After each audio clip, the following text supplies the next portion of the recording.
आज नवरात्रि के पावन अवसर पर देश भर में जीएसटी सुधारों की नई व्यवस्था लागू हो गई है।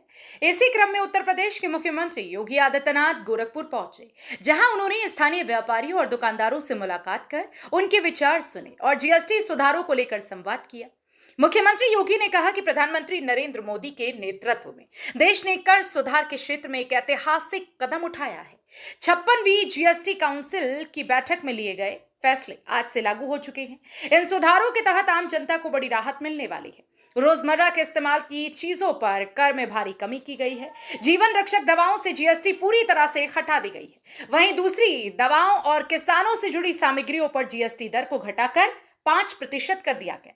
इतना ही नहीं, छात्रों की स्टेशनरी पर जीएसटी शून्य कर दी गई है, जिससे विद्यार्थियों और अभिभावकों को राहत मिली।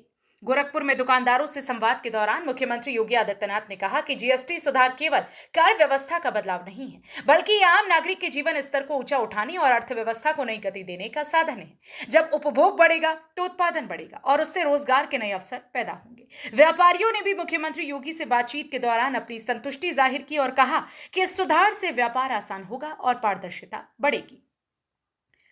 उन्होंने प्रधानमंत्री मोदी और वित्त मंत्री निर्मला सीतारमण का धन्यवाद करते हुए कहा, यह सुधार आम नागरिक और व्यापारी वर्ग दोनों के लिए फायदेमंद साबित होगा। कुल मिलाकर गोरखपुर में मुख्यमंत्री योगी आदित्यनाथ का यह दौरा जीएसटी सुधारों को लेकर जागरूकता फैलाने और जनता से सीधा संवाद करने का एक महत्वपूर्ण प्रयास रहा। आज जब देश में त्योहारों का मौसम शुरू हो रहा है, ऐसे में यह सुधार न केवल आम जनता बल्कि किसानों, छात्रों और व्यापारियों के लिए भी एक बड़ा उपहार है।